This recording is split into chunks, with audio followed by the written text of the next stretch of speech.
Hey all welcome back to my YouTube channel. അപ്പോൾ നമ്മൾ ഇന്ന് UPSC ബേസ്ഡ് ആയിട്ടുള്ള ക്ലാസ്സസ് ഇന്ന് സ്റ്റാർട്ട് ചെയ്യുകയാണ്. Indian art and culture GS1 mains പെർസ്പെക്റ്റീവിൽ നിന്നാണ് നമ്മൾ പഠിക്കാനായിട്ട് പോകുന്നത്. അപ്പോൾ അതിന് മുന്നേ ആയിട്ട് നമ്മൾ എന്താ പറയുക ഷോർട്സ് ആയിട്ട് അപ്ലോഡ് ചെയ്തിട്ടുണ്ടായിരുന്നു. UPSCയുടെ സിലബസും അതുപോലെ തന്നെ UPSCയുടെ റിലേറ്റഡ് ആയിട്ടുള്ള എക്സാം പാറ്റേൺ ഒക്കെ അപ്ലോഡ് ചെയ്തിട്ടുണ്ട്. അത് കാണാത്തവരൊന്ന് കയറി കാണുക, ചാനലൊന്ന് നോക്കുക. പിന്നെ if you are new to this channel subscribe ചെയ്യുക കേട്ടോ. സബ്സ്ക്രൈബ് ചെയ്യുക, ലൈക്ക് ചെയ്യുക, ഷെയർ ചെയ്യുക, കമൻറ്റ് ചെയ്യുക. അപ്പോൾ നമുക്ക് നേരെ ക്ലാസ്സിലോട്ട് പോകാം. അപ്പോൾ നമ്മളിന്ന് പഠിക്കാൻ പോകുന്നത് ഇന്ത്യൻ ആർട്ട് ആൻഡ് കൾച്ചർ. ഇത് GS1 സബ്ജക്റ്റാണ്. അതിലോട്ട് പോവാം.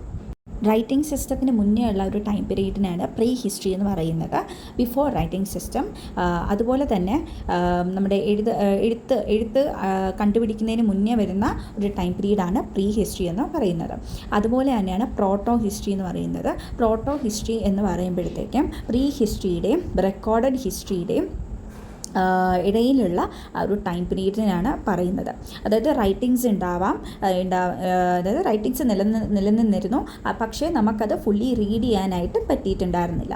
അത് ഇന്ത്യയുടെ പ്രീ ഹിസ്റ്ററി എങ്ങനെയാണ് തീരുമാനിക്കപ്പെട്ടതെന്ന് വെച്ച് നോക്കിക്കഴിഞ്ഞാൽ, ഇന്ത്യയുടെ പ്രീ ഹിസ്റ്ററി അവർ യൂസ് ചെയ്തിരുന്ന ടൂൾസിന്റെ അടിസ്ഥാനത്തിലാണ് അവർ എന്താ പറയുക ഇന്ത്യനിലെ പ്രീ ഹിസ്റ്ററി ഡിവൈഡ് ചെയ്തിട്ടുള്ളത്. അതായത് അത് പറഞ്ഞു കഴിഞ്ഞാൽ ഇന്ത്യയുടെ പ്രീ ഹിസ്റ്ററി എന്ന് പറയുന്നത് first time period stone age ആണ്, അതിനുശേഷം മെറ്റൽ ഏജ്. അങ്ങനെ രണ്ട് ഏജ് ആണ് ഉള്ളത്, സ്റ്റോൺ ഏജും മെറ്റൽ ഏജ് എന്ന് പറഞ്ഞിട്ടുണ്ട്. സ്റ്റോൺ ഏജ് തന്നെ വീണ്ടും സബ് ഡിവൈഡ് ചെയ്ത് ക്ലാസിഫൈ ചെയ്തിട്ടുണ്ട്. അത് പാലിയോലിത്തിക്, പിന്നെ mesolithic, neolithic. Paleolithic is the old stone age, mesolithic is the middle stone age, and neolithic is the new stone age. ഇങ്ങനെ 3 ഡിവിഷൻസ് ആയിട്ട് വരുന്നുണ്ട്. ഈ പാലിയോലിത്തിക്കിനെ തന്നെ വീണ്ടും 3 ആയിട്ട് ഡിവൈഡ് ചെയ്യുന്നുണ്ട്: lower, middle and upper. Lower, middle and upper. ഇത് 3 ആയിട്ട് ഡിവൈഡ് ചെയ്തിട്ടുണ്ട്. സ്റ്റോൺ ഏജ് എന്തെന്നാണ് നമ്മളിവിടെ പഠിക്കാനായിട്ട് പോകുന്നത്. സോ സ്റ്റോൺ ഏജ് എന്ന് പറയുന്നത് earliest period of human history. Why it is called earliest period of human history? എന്തുകൊണ്ടാണ് earliest period of human history എന്ന് പറയുന്നത്? അല്ലെങ്കിൽ എന്തുകൊണ്ടാണ് സ്റ്റോൺ ഏജ് എന്നുള്ള ഒരു പേര് വരാൻ കാരണം അന്നത്തെ ആദിമ മനുഷ്യര് അല്ലെങ്കിൽ പണ്ടുണ്ടായിരുന്ന ആളുകൾ കൂടുതലും സ്റ്റോൺ ടൂൾസ് ആണ് ഉപയോഗിച്ചിരുന്നത്. അത് സ്റ്റോൺ ആയിരുന്നു അവരുടെ ടൂൾസ് ആയിട്ടും വെപ്പൺസ് ആയിട്ടും അവർ ഉപയോഗിച്ചിരുന്നത്. And it is primarily used for their survival. So അവരുടെ സർവൈവലിന് വേണ്ടിയിട്ട് അവർ ഉപയോഗിച്ചിരുന്ന ഇപ്പോൾ ഹണ്ടിങ്ങിനായാലും അതുപോലെ വെപ്പൺസിനായാലും, സോ ഇതിനൊക്കെ ബേസിക് ആയിട്ടുള്ള ഒരു thing that was stone.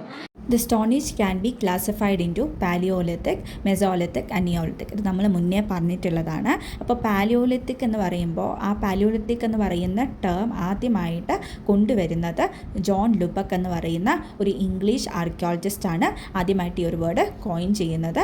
On 1865 1865 ആദ്യമായിട്ട് അദ്ദേഹം ഈ വേർഡ് കോയിൻ ചെയ്യുന്നത്. ഇതിൻ്റെ ഒരു ടൈം പീരീഡ്, പാലിയോലിത്തിക്കിൻ്റെ ടൈം പീരീഡ് എന്ന് പറയുന്നത് 2.6 million years ago to 10,000 BCE ആണ് ഇതിൻ്റെ ഒരു ടൈം പീരീഡ് എന്ന് പറയുന്നത്.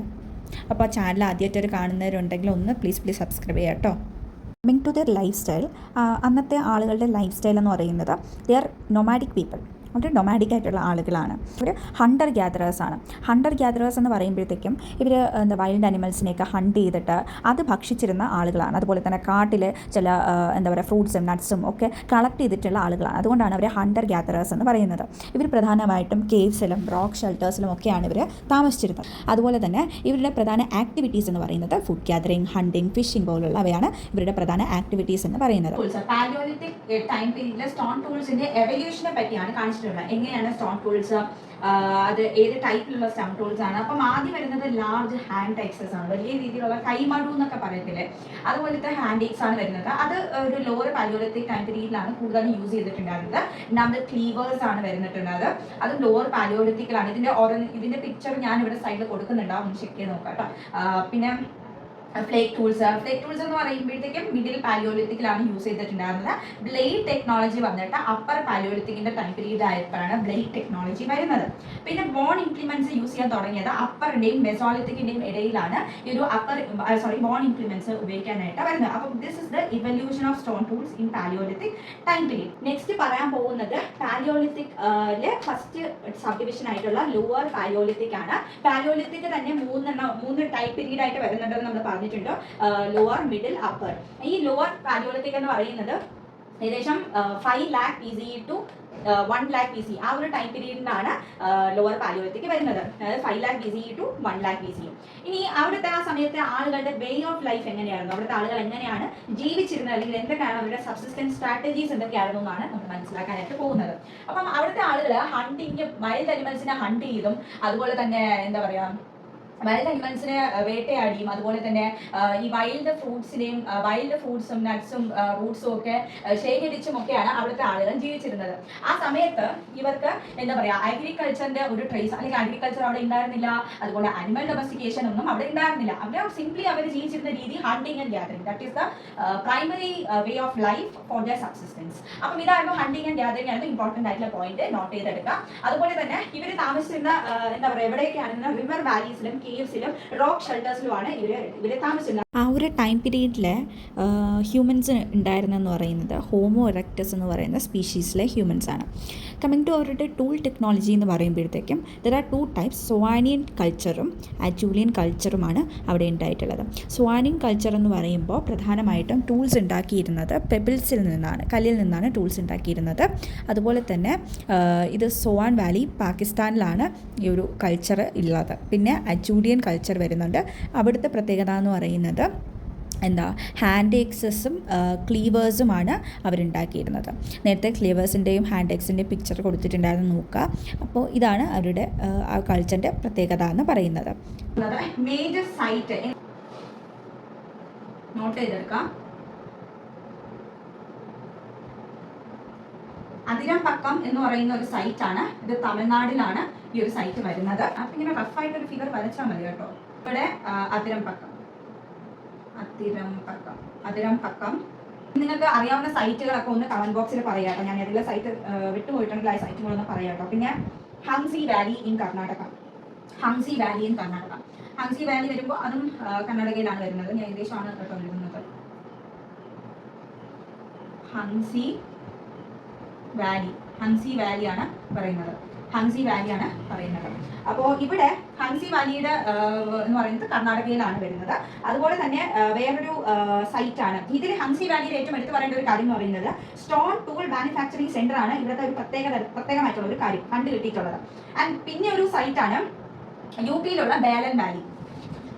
ഇവിടെ സൈറ്റ് ബേലൻ വാലി എവിടെയാണെന്ന് ചോദിച്ചു കഴിഞ്ഞാൽ യു പിയിലാണ് ബേലൻ വാലി വരുന്നത്. മധ്യപ്രദേശിലുള്ള അദംഗാർഗ് എവിടെ ആയിരിക്കണം, നിങ്ങളത് കറക്റ്റായിട്ട് ലൊക്കേറ്റ് ചെയ്യാൻ പഠിക്കണം കേട്ടോ. അദംഗാർഗ് ഇൻ മധ്യപ്രദേശിലുള്ള അദംഗാർഗ്. ഇനി ഏതെങ്കിലും സൈറ്റ് ഞാൻ ഇതിൽ വിട്ടുപോയിട്ടുണ്ടെങ്കിൽ നിങ്ങൾക്ക് അത് കമന്റ് ബോക്സിൽ പറയാവുന്നതാണ്. ഇപ്പൊ ഇതാണ് ഒരു റഫ് ആയിട്ടുള്ള ഒരു പാലിയോലിത്തിക് സൈറ്റുകൾ എന്ന് പറയുന്നത്. അതായത് Attirampakkam in Tamil Nadu, Hisapur in Karnataka, Hunsgi valley in Karnataka, Belan valley in UP, Adamgarh in Madhya Pradesh. അപ്പം ഒത്തിരി സൈറ്റുകൾ ഇനിയും ഉണ്ടെന്ന് തോന്നുന്നു, കാരണം ഈ സൈറ്റുകൾ ഉണ്ട്. ഞാൻ മേജർ സൈറ്റ് മാത്രമാണ് പറഞ്ഞത്. ആൻസർ ഷീറ്റ് എന്ന് വെച്ചോ, മീൻസിന്റെ ഇത് എത്രയാണ് ആൻസർ ഷീറ്റ് എന്ന് വെച്ചോ. അപ്പൊ നമ്മൾ ഇതിന്റെ അകത്താണ്, ഇത്രയുടെ അകത്താണ് ഇവിടെയാണ് നമ്മൾ എഴുതേണ്ടത്. അപ്പൊ ഇവിടെ ഇതിന്റെ സൈഡിലായിട്ട് നമുക്ക് വേണമെങ്കിൽ ഒരു ഇന്ത്യയുടെ മാപ്പ് വരച്ച് വെക്കാം. ഇന്ത്യയുടെ മാപ്പ് വെച്ചിട്ട് സൈറ്റ് ഒക്കെ ലൊക്കേറ്റ് ചെയ്ത് വെച്ചാൽ അതിന് അഡീഷണൽ പോയിന്റ് ആണ്. എഴുതുന്ന സമയത്ത് ഓരോ വേർഡ്സിൽ ഇങ്ങനെ അണ്ടർലൈൻ ചെയ്ത് പോയി കഴിഞ്ഞാൽ അത് ഒരു എക്സ്ട്രാ മാർക്ക് ആഡിങ് ആയിട്ടുള്ള ഒരു കാര്യമാണ്. Next we are moving to middle paleolithic ആണ് കൂടുതലും എന്താ പറയാ കണ്ടുപിടിച്ചിട്ടുള്ളത്. പിന്നെ ഫ്ലെയിം ടെക്നോളജി അവിടെ നിന്ന് കണ്ടുപിടിച്ചിട്ടുണ്ട്. അതുപോലെ സ്ക്രാപ്പേഴ്സ്, ബോർഡ്സ്, പോയിന്റ്സ്. മഹാരാഷ്ട്രയിലാണ് നെവാസ സൈറ്റ് വരുന്നത്. പിന്നെ ഒരു സൈറ്റ് എന്ന് പറയുന്നത് ബേലൻ വാലി, അത് ഉത്തർപ്രദേശിലാണ്, യു പിയിലാണ് ഉള്ളത്. പിന്നെ ഒരു സൈറ്റ് പറഞ്ഞു കഴിഞ്ഞാൽ ഭിംബേക്ക നിങ്ങൾക്ക് അറിയാമല്ലോ, മധ്യപ്രദേശിലാണ്.